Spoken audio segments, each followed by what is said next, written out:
You know, I really am naturally an engineer. It just fits me. Engineering is a great beginning, but you get to create the story on where it takes you. There was always learning going on in my house. The question at the dinner table from my father was, "What'd you learn at school today?"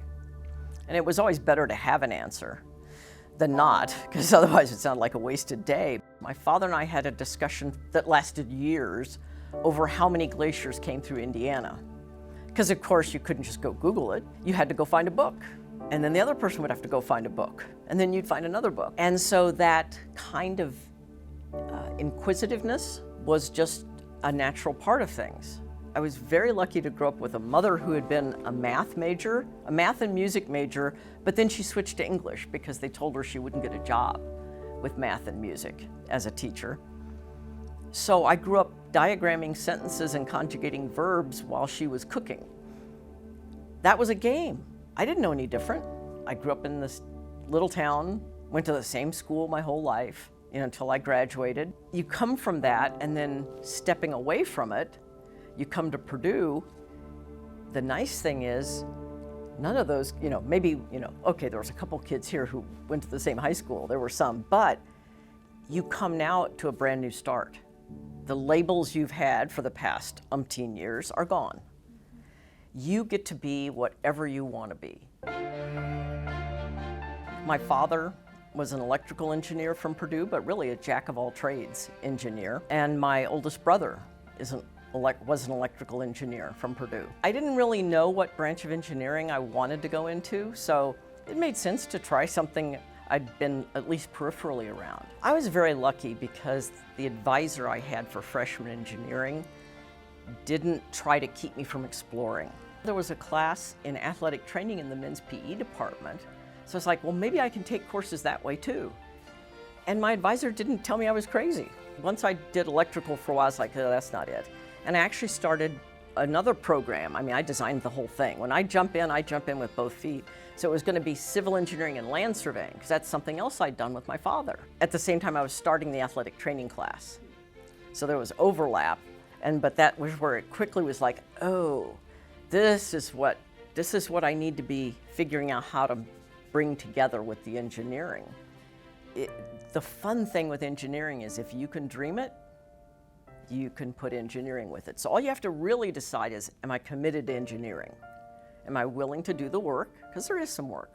My second year, I became a student trainer because that was the first year they hired a woman athletic trainer. And that was to support women's sports that were just starting to mature because of Title IX. The trainer was gone with the volleyball team on the road. So I was taking care of the women's basketball team. One of the women came down with a rebound, torqued her knee, tore a ligament. I could examine it, I knew what was wrong, pack it in ice. The rule was, if the trainer's not there, you go to the health center. The doctor who saw her didn't really do much examining her, didn't seem to know a lot, didn't say what ligament it was, but just basically said, go home and put a heating pad on it. And I'm like, he's the doctor, I'm the student trainer, so I can't say anything. I don't like that. And that was one of the first times I go, okay, if I want to do anything in medicine, I want to have equal say. I don't want to be in the second row because somebody doesn't think I'm their equal.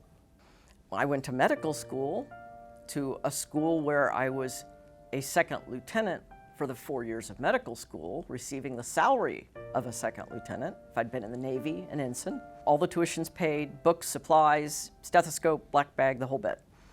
In return, you owe 7 years of service. So I owed 11, and my postgraduate training didn't pay off any. So I essentially obligated myself to an Army career. In the field I ended up choosing in nuclear medicine, I'm basically a consultant to other doctors. We do tests and some treatments on patients, and you help them sort out, okay, is this the best test at the best time to answer the right question? So there's a lot of logic to it. So that engineering background of being able to sort through the story problem came into play all the time. I had a friend who was is a nurse practitioner and attorney. She's like, you'd really enjoy law school. It's really a lot of fun because of the mental stimulation of it, and it's just, again, another language skill. And so I spent 3 years going to law school, which goes by really fast.